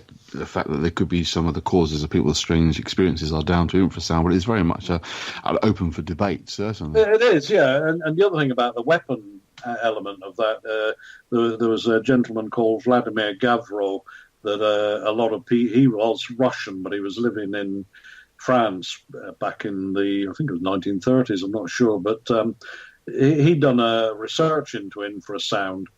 But the trouble with that is a lot of people thought he was he'd done some very good research in other areas, but a lot of people thought he was coming off the wall with, his work on infrasound. I've heard that from experts in the field, not from people who say he's talking a load of nonsense.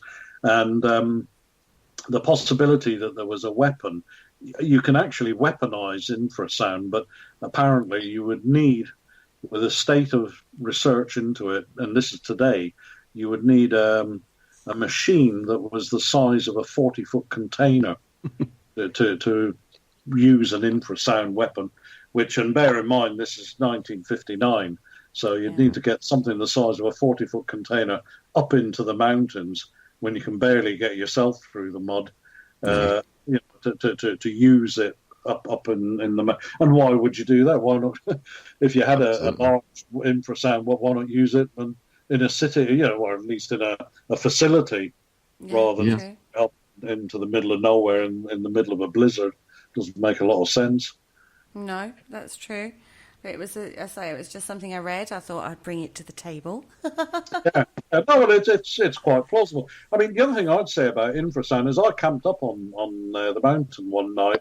The wind was there, and there's been hundreds of people. It's actually people pass through the Dyatlov Pass regularly, going north and south. It's part of a route now. There's loads of people go up there, camp up there, and it's, to my knowledge, and to the Dyatlov Foundation, so nobody's ever been affected by infrasound since it opened in 1963. So since the area reopened, and it's like Piccadilly Circus up there now. But it is. I mean, you'd be where we were, where the cache was.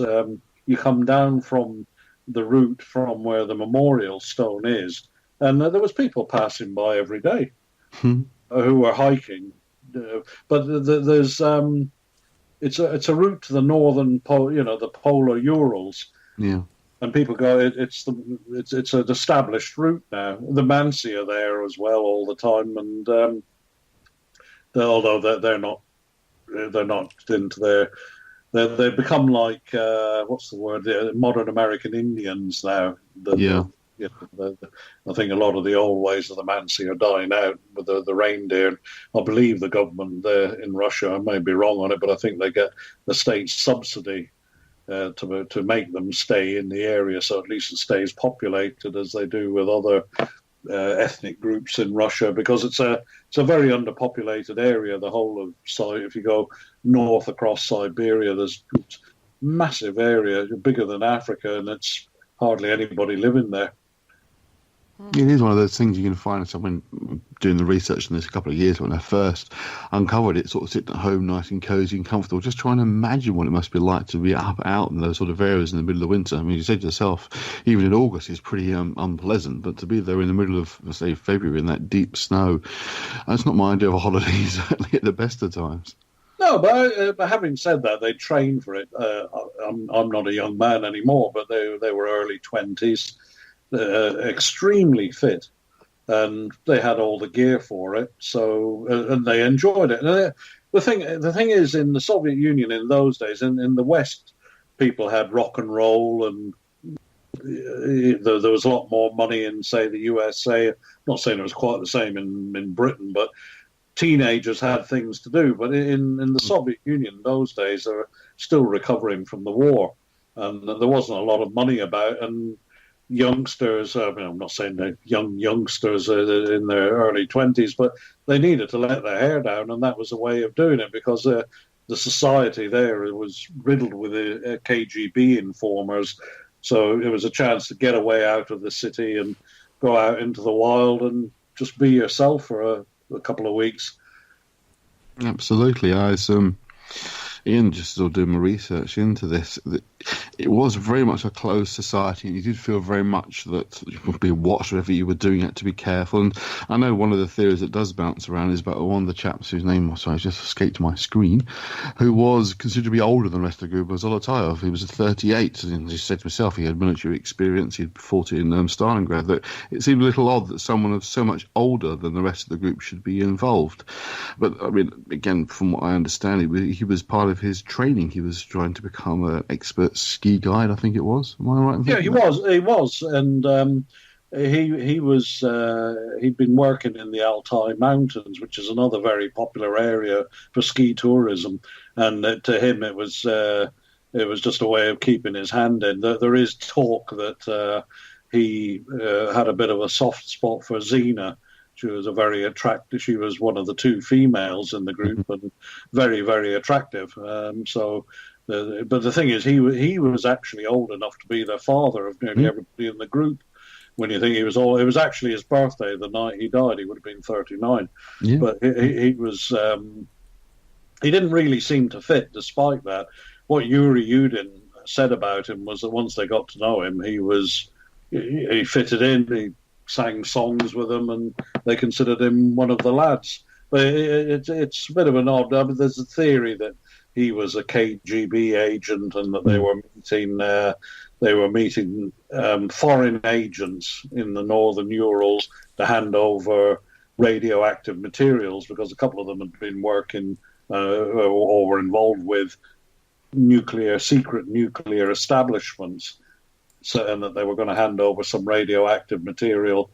The KGB was in charge of the whole operation. But I always say to that theory, well, why would you trek into the middle of the mountains and meet some secret agents when you could hand it to them on a street corner, or a dead letter drive? There'd be a lot of easier ways of doing it.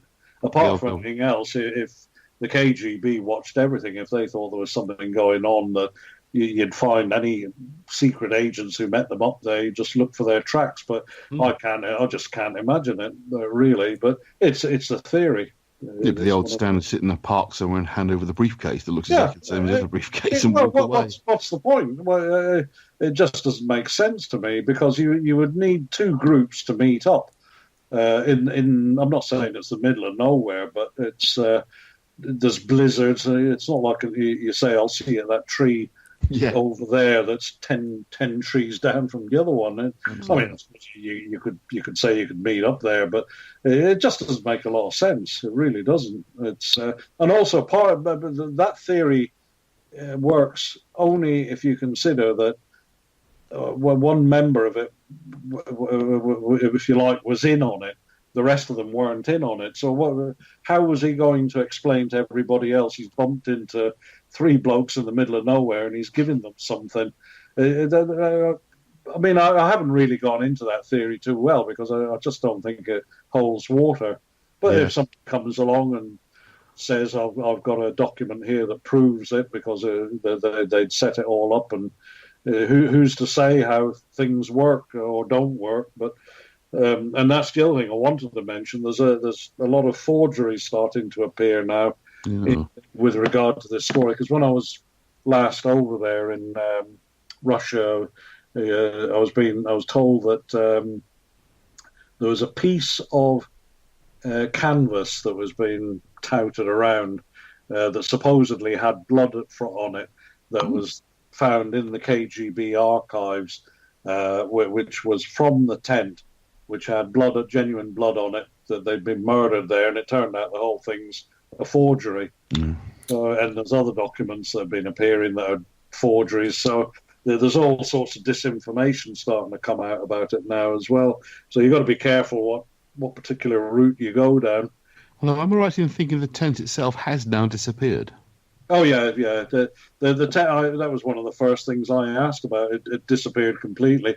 The trouble is, if it was a bit of a touchy subject, if you like, it was believed to have been kept in a police station and put into a cupboard, and nobody knows basically what happened to it. Would a souvenir hunter take it? Nobody knows really. It could be that it stayed in a cupboard for 10 or 15 years, and somebody was cleaning the place up and thought, we don't need this crappy tent. They're all dead now, and we'll just chuck it out. So it's a little bit like President Kennedy's brain going missing, isn't it? Yeah, but nobody knows what happened to it. Yeah, so it's like JFK's brain vanishing from the archives. It's like, this is actually quite important evidence, but no, let's just discard it. Talking about sort of the more sort of kind of, there's some more crackpot theories. Of course, one we really have to address is the idea of the Yeti, the abominable snowman attacking them. I mean, I'm going to have to ask you, Keith, what do you think of that theory? Well, I put everything in a kind of probability. So I'd put the possibly at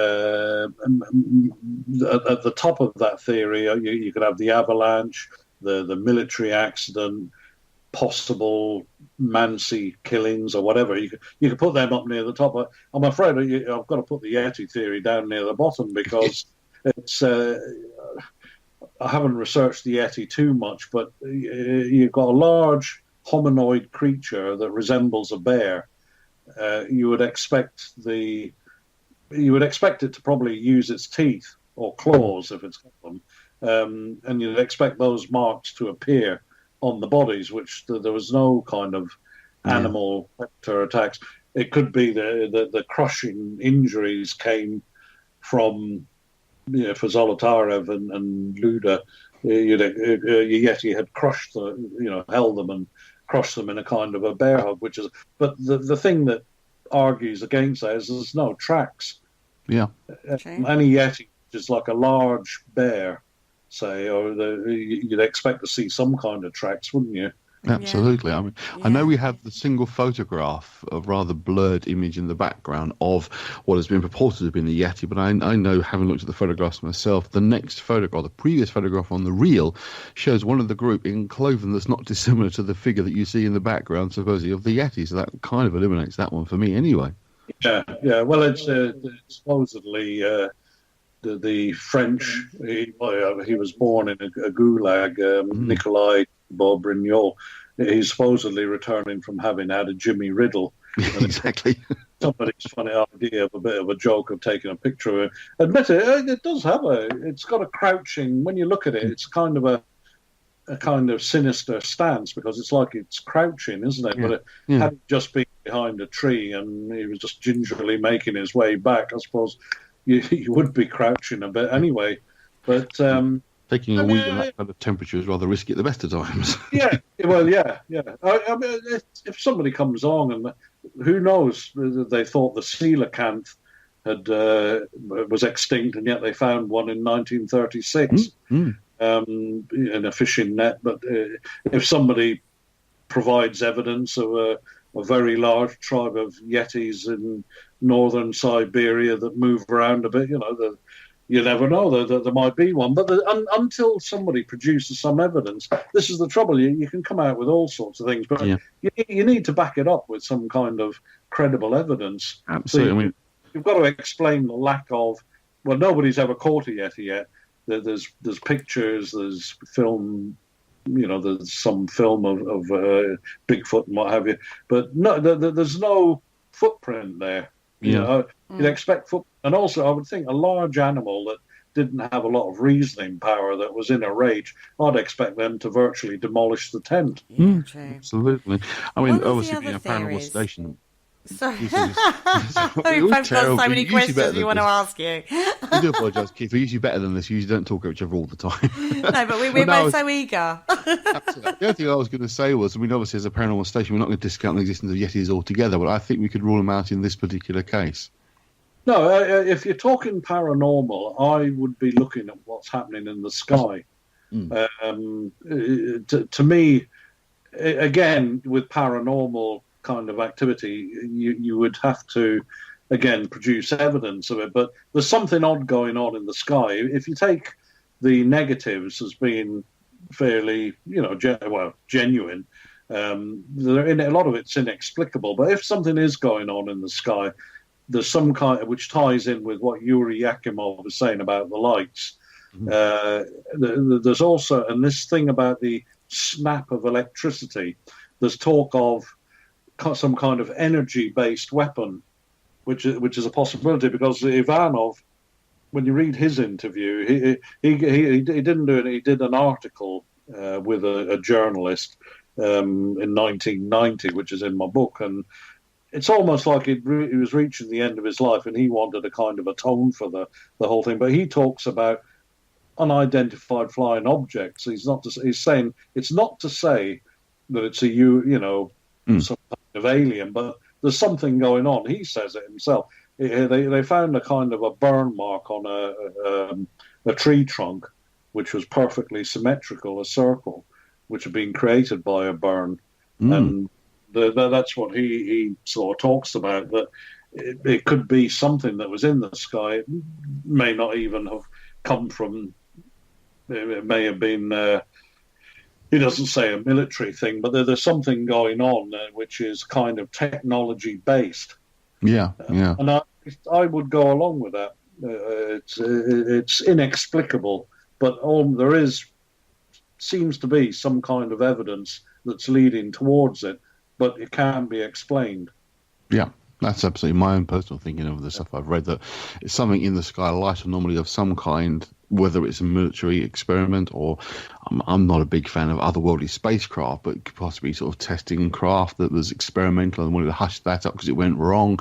That kind of thing certainly seems to, for me, to fit much of this. But again, we have the anomalies of what actually happens to them, certainly. But I'll be very quiet and let my good friend Kerry have to say what she wants to say. Thank you, Andy. No, seriously. I want to look at...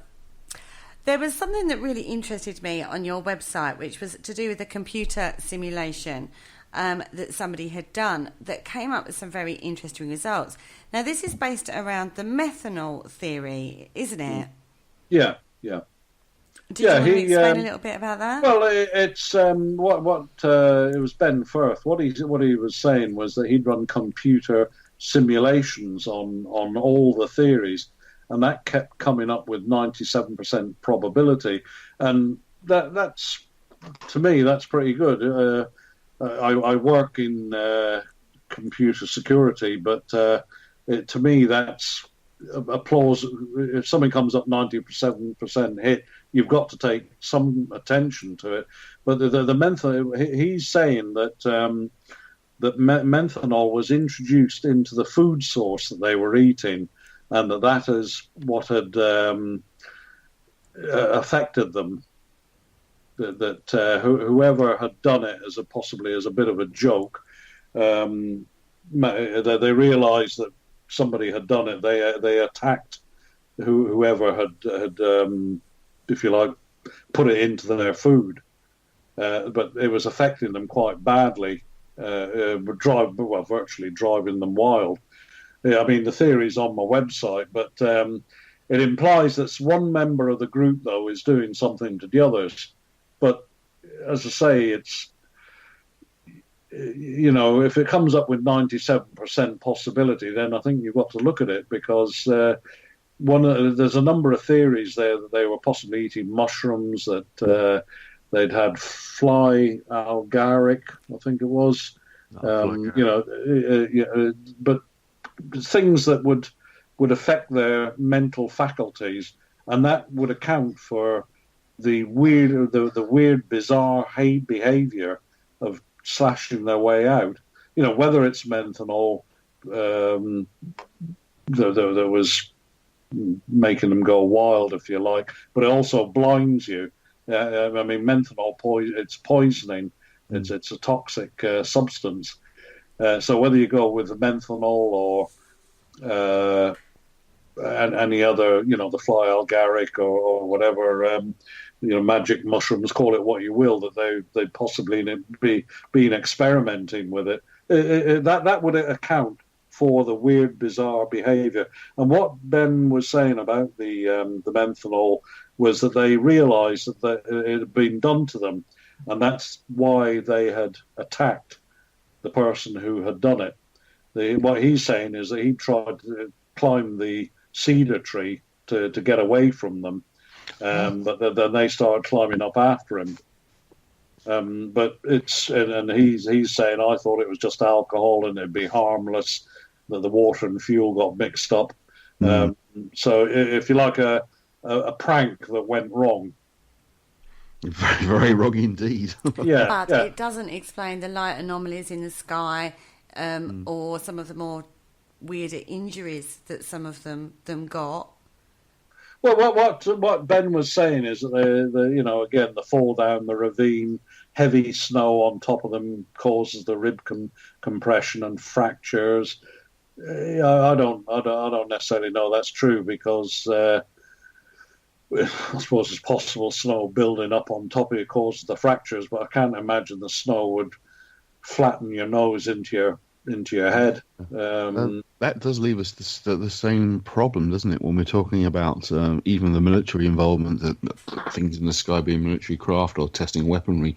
It's getting down to what physically happened to them. That's the bit that's always the troubling bit, isn't it? Because if you're talking about the idea of it being a military operation, as we were saying before, that you have to have evidence of these people being nearby to have caused the physical injuries. If they were caught in the area and were threatened with suffering, if they didn't keep quiet and they decided, well, no, it's no good, they're not going to keep quiet, we're going to have to kill them. There's no evidence, is there? That's the really troubling bit, isn't it? But what I would say about that, though, is there's no evidence up by the tent.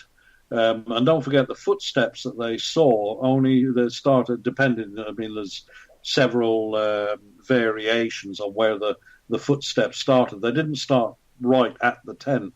Some people say it's 400 meters, some people say 80 meters, some people say 20 from the rescuers. The footprints started some distance away, and okay, it's only their footprints, but they petered out before they got to the tree line. When you get down to the tree line, I'm talking about the day they found the tent, there was no footprints at all, so they didn't know what had happened to them. They didn't know where they were. The bodies were all there, but of course they couldn't see them, and there was no footprints. There was no footprints at all around where any of the bodies were found. So something could have happened there. So is it the snow itself just simply covered them over? Or? Yeah, well, there was none found, put it that way. Nobody said we found footprints here. What they did was find the bodies, but there was no footprints around them, or there possibly may have been the footprints of the group, but nobody mentions any footprints. It's like the snow covered everything. And of course, what happened was, even if there had been any footprints there, by the time the rescue parties got there, started digging up the bodies, any other footprints are going to be obliterated. There was 5 search parties. They had to bring a large tent in to accommodate everybody. So you got these people traipsing over the whole area. And what this Russian journalist was saying, the one who first started pulling the case apart, was his view was when they talk about the 8 or 9 pairs of footprints going down, he says he doesn't believe it, because he said once they found the tent, people were coming in from all directions. A message had gone back saying, we found the tent. So everybody gravitates towards it, and they're tramping all over the place. And he thinks that they would have been following the footprints and just walking all over them. Because, as I say, they didn't think it was like a murder scene or a crime scene. They just think we found them and we'll follow the footprints and they'll be round at the bottom somewhere. Or if they couldn't find them, they'll be nearby. All we've got to do is find them. So there's no real reason for them not to cover up everything. You know, they think, well, we've nearly got them, so there's no need to protect any footprints or anything.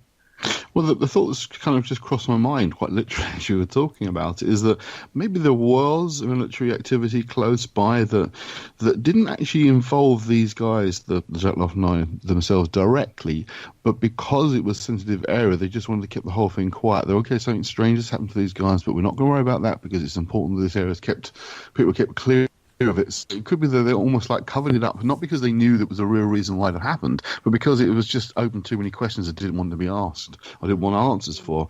So they just kind of muddied it all up and said, no, shut it all down now. Well, that's actually quite plausible. Yeah, I would go along with that, and it would also explain Yurikov arriving from Moscow and saying, close it down. And who knows, they'd say, well, fiddle around with the autopsies a bit and make it look muddy the water, if you like, but shut it down. We don't want any more. And I've got a feeling you could be onto something with that, you know, because there may well have been something going on and that it didn't necessarily directly affect them, but they could see that something that may have harmed them was nearby and they thought, well, God, we've got to get away from here. But it didn't directly affect them in that sense, and they died of the cold or whatever. And the military thought, oh, God, you know, because of what we've been doing here, they've all died. But you're not going to make that public. No. Oh, well, that'll be my next book, I think. Yeah. Well, you've got enough to write. I've just given my whole plot away, haven't I? I can't write my book. It's all the way. I'll tell you, Andy, that's actually worth looking into. That's to me, that's quite plausible. Oh, that's it. I'm off, definitely. Yeah. No, it's very plausible. But like I say, I don't know we'll ever get to the bottom of it. The people are starting to die off now. But I believe that there is something in the FSB archives. I'd be surprised if there wasn't. But, you know, what was the KGB, I find it impossible to believe that they wouldn't have been involved, considering two of the group were working with in secret nuclear facilities. Just even the security element of it, they'd have been involved. But they say they were never involved, but that's a stock response. Have you ever spoken to Svetlana Oss about the case? She's a Russian writer who's written about it. The trouble is, she's almost competition, if you like. Not that one knows anybody, but she's got her theory. I've got Donnie Eicher's got his theory. Yeah. I mean, her theory is actually, again, pretty plausible. Yeah, I mean, she's investigated it, but I don't know that I agree with it. But again, it's plausible. But what it needs is somebody to find, I don't know, if you like, a bit of evidence just to take it forward. It needs something to come out of the woodwork, and just so you can start saying, right, well, it is this, and this is the direction it should go in. But until that day comes, I mean, there might be something. There's military archives are held south of, in Podolsk, south of Moscow, but getting in there, I think, to look at, I don't speak Russian, but getting in to look at them, I'd say one of the nearest chances this might have been solved was when Yeltsin was in power.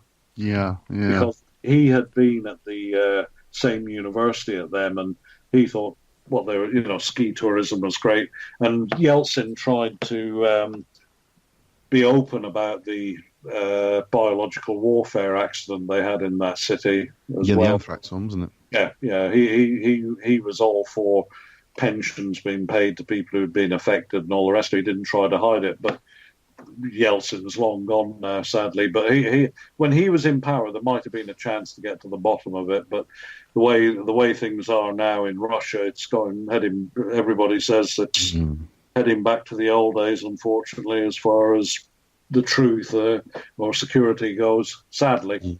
I was certainly in the last few months, especially with America, it does almost feel like they're really looking at a Russia going into isolation to try and it is sort of everyone out of it, really. It's quite sad because I actually like the Russians. I mean, obviously, I've met everybody in Russia, and I've no doubt there's plenty of nasty people there. But I met nothing but I met one or two rude people. But I find them very basic, down to earth people, and if you need help, they'll give it to you. I mean, there was two guys who took me off the mountain after I wrecked my knee. They cut short their trip by a week to get me back to Ekaterinburg. Nearly 17-hour drive. They wouldn't take a penny off me. That's amazing. I mean, obviously, somebody here driving you from Edinburgh to London, on a motorway, let alone all the crap we went through there. And they just wouldn't take anything off me. They insist on paying for a meal on the way back. And I find them very decent, straightforward people. Yeah, with what you said before, it sounds like we wouldn't be talking to you now if it hadn't been for those guys. Yeah. Well, I was actually frightened, genuinely frightened, because I thought, well, I can't expect anybody to carry me. It's 30 miles to Ushma, which is the Mansi village where the vehicle was. I mean, I wouldn't have been left forever there because I think they would have got some help up to me, but I was going to be on my own for a while there. There's no doubt about it. But and it's there's dangerous, and there's bears there and all the rest of it. But there seems to be an unwritten code in the mountains, so if you need help, you get it no matter what.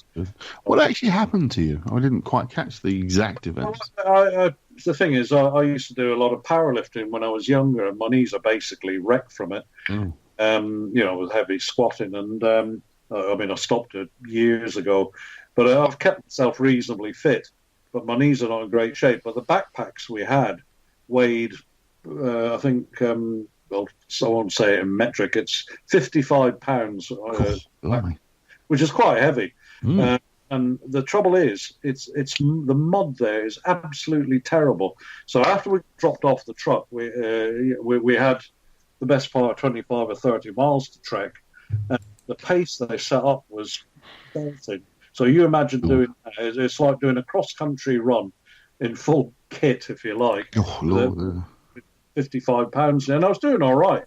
But what happened was the mud was so bad on the trail that I was using a ski pole I'd hold on to vegetation with my left hand, walk around the edge of the mud, use the ski pole over on the right, and get myself across the mud. Because if you went into the mud, it would go up to your middle of your thigh. We were all wearing boots. I mean, my boots were full of mud, and the socks were soaked in mud. But you just didn't care. You just carried on. But what happened was, there was a large pool of mud that I thought was probably only about an inch or two deep, and it was anything but. And the effect of me going so fast swung me. My leg was trapped, if you like, and my whole twisted around at 45 degrees with the weight of my backpack, and went. But I was still able to continue, but it wasn't a good omen, shall we say. So anyway, we pitched the tent where the cache, where the group had left the cache, and went up and down the mountain a few times, and we'd set up a kind of a campfire with logs around. It was pretty good. And one night I'd just eaten, and I stood up, and it felt like somebody got a red-hot poker and rammed it right into the middle of my knee. I was never known pain like it. And I sat back down. I thought, well, maybe I've just stood up a funny way, but I literally could not put any weight on it. And, of course, with barely 2 days to go, I thought, what do I do now? Because that sort of, I couldn't put any weight on it. I couldn't walk. I couldn't, you couldn't even use the ski pole to hobble. And I was literally hobbling. And I thought, well, I'm miles away from anywhere. I can't expect anybody to carry me. I weigh 16.5 stone. So what the hell do you do? Yeah. Oh, dear. Well, pray someone comes past. Yeah, that's hope. I had to go. I got two people to help me up. Well, there was three of them, actually. But when they said the best thing to do is go up to the memorial stone. And there were people passing by, but I had to sit by the memorial stone, and I was there for hours and hours and hours. But I could have been there for weeks. So what they said was the forestry. One guy that came along said, "I'm going north into the polar Urals on these giant quad bikes." He said, "If you're still here, I'll pick you up on the way back." And I thought in a couple of hours, but he said, "I'll be back in about 10 days." and all Oh I my had was goodness. a bag of peanuts and a bottle of water. So I thought, well, I better get more peanuts because I'm going to be in for a bit of a wait. It wasn't. I was actually quite worried. So it wasn't because I thought I'm literally helpless. Yeah. And if I'd been on my own, I mean, when we were driving through because after they picked me up, I mean, they had a real built for all the muck, it was going into huge potholes and going through deep mud. It was a four-wheel drive with several sets of gears. It was built for it, but we were making slow progress. But we would come across people on their own, not mancy, but like trekkers. One guy had a tent on his back, and he was just hiking on his own. I mean, no way would I do that there, because the people that were taking me, they'd stop and ask, do you need any help, or are you okay? And they'd always say, yeah, I'm fine, or whatever. Mm. We saw a couple of Mansi women, and we spoke to them, but they were very, not suspicious, but they were wary. They stood well back from us, but no way would I go through an area. I actually had somebody, a lady, I'm not going to name her, but she said, I regularly go on hiking expeditions in the UK, and I'd like to go through the Urals on my own. What do you recommend? And I said, well, I said I would not recommend. She didn't speak any Russian either, but I said I wouldn't recommend going up there on your own at all if you've never been there before. And I said to her what had happened to me. I said, if something happens to you, I said, there's massive bears up there. One person on her own who doesn't speak the language, and say she broke her ankle, and you can't get a satellite signal there. No. So you're as good as finished. You really are isolated, aren't you? God. On that kind of note, I'm really sorry, but we are coming to the end of the show. But before we disappear, I just wanted a quick, because you're working on a new interesting case about a lighthouse at the moment, aren't you, Keith? Yeah, well, I've done it. It's the Flannan Islands, the disappearance of the three lighthousemen. I've actually, we were up there filming with the Discovery Channel a couple of years back. I mean, my book's out. It's called The Lighthouse, but that's a fascinating case as well. Would you come back and tell us all about that on another show? Absolutely, yeah. It's not. It's not as convoluted a tale as the Dyatlov story, but it's a strange one because, again, everybody, like with Dyatlov, everybody says it's obviously an avalanche, which it isn't. And everybody says the disappearance of these three men was a giant wave, which we don't believe it was, because I've spoken to a number of lighthouse keepers, because it's a profession the profession itself is dead now, because all lighthouses are automated. Yeah. But I've spoken to I've spoken to both of the last two remaining alive men who were on the Flannans, and I've had a lot of help from another keeper who'd worked with the Northern Lighthouse Board. He wasn't on the Flannans, but he was on several others, and between us, especially him, Alistair Henderson, he's come up with some excellent theories on it, and it's not a giant wave, I don't believe at all. We'll save that for the new. Yeah. We'll save that for the next show we do with you, if that's okay, because you really do have to wrap it up tonight. I'd like to thank you so much for joining us. It's been absolutely fascinating. So thank you for joining us. Yep. Thank you very much. And thank you, Andy, because you've been very helpful tonight as well. Oh, thanks, Andy. That's great. I absolutely love this. I was really hoping to have a good conversation about this. I could go on for hours more, but I know they're not going to be very happy with me because I tend to talk and talk and talk. So I need to stop. Okay.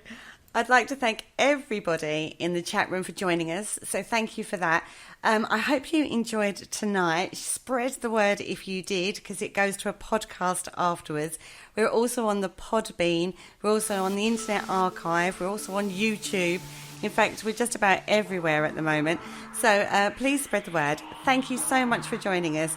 And we'll be back with our weekly shows on Tuesday, I think. I think it's Tuesday. So take care, everybody. Say good night, lads. Good night. Good night, lads. Good night. Good night.